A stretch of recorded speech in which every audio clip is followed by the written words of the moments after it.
সরসত তবু না ফেরায় মায়ের গুণের বর্ণনা। আমার মায়ের গুণের বড় কত কত, যদি বলি বছর শত তবু না ফেরায় মায়ের গুণের বর্ণনা।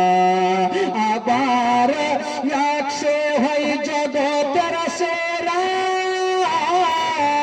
মায়ের নিন্দা করেন যারা, আবার সে হয় জগতের সেরা।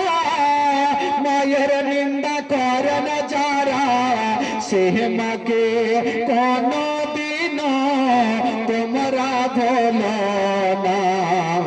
দয়াবতী দরদিনী মা, দয়াবতী দরদিনী হয় আমার মা, দয়াবতী দরদিনী মা। আল্লাহ আম্মা সাল্লি আলা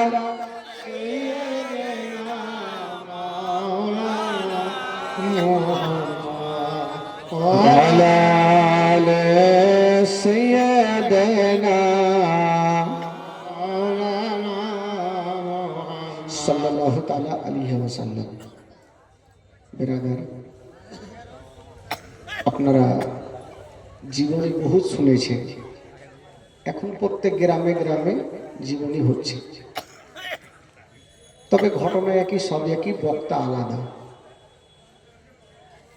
তবে আল্লাহ পাক যে বক্তাকে যতটা বলার শক্তি দেবেন ততটাই বলবেন। তবে আমি আপনার এলাকায় দ্বিতীয়বার, আর আজকে হিসাবে হচ্ছে দ্বিতীয় রাত জীবনী, নাকি ভাই? দ্বিতীয় রাত। গত বছর যেখান থেকে ছেড়েছিলাম সেটা বলতে গেলাম না, যেখান থেকে শেষ করেছিলাম তার আগে কি হচ্ছে সেই ঘটনায় শুরু করব। তবে খোদার কসম, জীবনে এমনই একটা লাইন, আপনি অন্য একটা কিছু শুনেন দেখবেন মনে হচ্ছে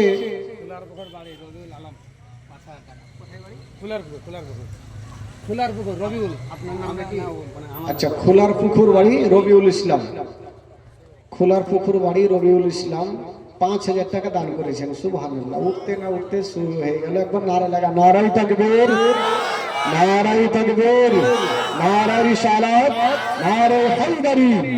রবিউল ইসলাম ভাই আমার ৫,০০০ টাকার দাতা। সুবহানাল্লাহ, মাশাআল্লাহ। উনি শুরু করেছেন ৫,০০০ টাকা দিয়ে। তবে আজকে কত টাকা পাবো জানি না, আশা করি অনেক পাবো। তবে বলছিলাম ভাই, যে জীবনী আপনি অন্য একটা জিনিস শুনেন, দেখবেন ১ থেকে ২ বার শুনবেন মনে হচ্ছে পুরানা হয়ে গেল, পুরাতন জিনিস শোনার মন করে না। কিন্তু আমার নবীর জীবনী এমনই একটা কাহিনী, এমনই একটা ইতিহাস, ওই জীবনী চুয়া পুকুর, সব দিকে পুকুরই আছে নাকি ভাই? কি নাম? গুলটন শেখ, চুয়া পুকুর বাড়ি। উনি দিয়েছেন ১৫০০ টাকা। নারাই তাকবীর, নারাই রিসালাত, নারাই হায়দারি, মাসলাকে আলা হযরত জিন্দাবাদ। তবে জীবনী এমনই একটা লাইন, যদি ১০০০ বার পর্যন্ত শুনেন পুরানা মনে হবে না, মনে হচ্ছে নতুন ঘটনা ঘটছে। জোরে বলুন সুবহানাল্লাহ। তবে ভাই, আমার মতন হাজার হাজার তাফাজুল যদি নবীর জীবনী করে, জীবনী শেষ করতে পারবে না। তবে প্রত্যেক বক্তা কিছু বছর বক্তব্যগুলো রেখে দিয়ে তিনারা বক্তব্য দেন। বেরাদার, তবে খোদার কসম আজকে একটা কথা বলি, আজকে জীবনী শুনে যদি কেউ একটা ফোঁটা চোখের পানি ফেলে দিতে পারেন, আমার নবী খুশি হবে। আর নবী যদি খুশি হয়, আমার আল্লাহ খুশি হবে। আর আল্লাহ যদি খুশি হয়, আমাদের প্রত্যেকের বেড়া পার হয়ে যাবে। জোরে বলুন। আজকে যতক্ষণ থাকবেন একটু মন দিয়ে ধ্যান দিয়ে জীবনী শুনবেন। গত বছর বলেছিলাম যে আমার নবীর আব্বা হযরতে আব্দুল্লাহ ইন্তিকাল করলেন। যদি কাউরি স্বামী ইন্তিকাল করে, তবে বলুন তো ভাই, সেদিন কি বিবির মনটা ভালো থাকবে? একটু বলুন, ভালো থাকবে? এই জগতে হোক, যে কোনো জায়গাতে হোক, যদি কাউরি স্বামী ইন্তিকাল করে, তবে বিবির মনটা ভালো করবে না। মা আমেনা রাদিয়াল্লাহু তাআলা আনহা স্বামীকে হারিয়ে দিলেন। স্বামীকে হারিয়ে দেওয়ার পর বাড়িতে থাকতে লাগলেন। কিন্তু ভাই, আমার নবী এখন পর্যন্ত দুনিয়াতে আসেনি, মার গর্ভে। তবে একটা কথা, মা আমেনার গর্ভে যখন আমার নবী 6 মাসের, তো আমেনা বলছেন আমার গর্ভে যে সন্তান, আমি মা কিছুই বুঝতে পারতাম না। জোরে বলুন সুবহানাল্লাহ। আজকাল আপনারা প্রশ্ন করবেন, মাওলানা তাফাজুল এটা কেমন কথা বলছেন? মা বোনদের গর্ভে যখন সন্তান হবে পেটটা ভারী হবে, পেটটা বড় হবে, সবাই দেশের লোক জানতে পারবে। মা আমেনা বলছেন না, আমার পেটটা যেমন স্বাভাবিক থাকার কথা তেমন স্বাভাবিক ছিল, আমার পেটটা ভারী হয়নি। তবে ভালো করে জানেন, মা বোনদের মাসে মাসে যেটা মাসিক হয়, মা আমেনা বলছে আমার সেটা মাসিক চালু ছিল, মাসিক কখনো বন্ধ হয়নি। জোরে বলুন সুবহানাল্লাহ।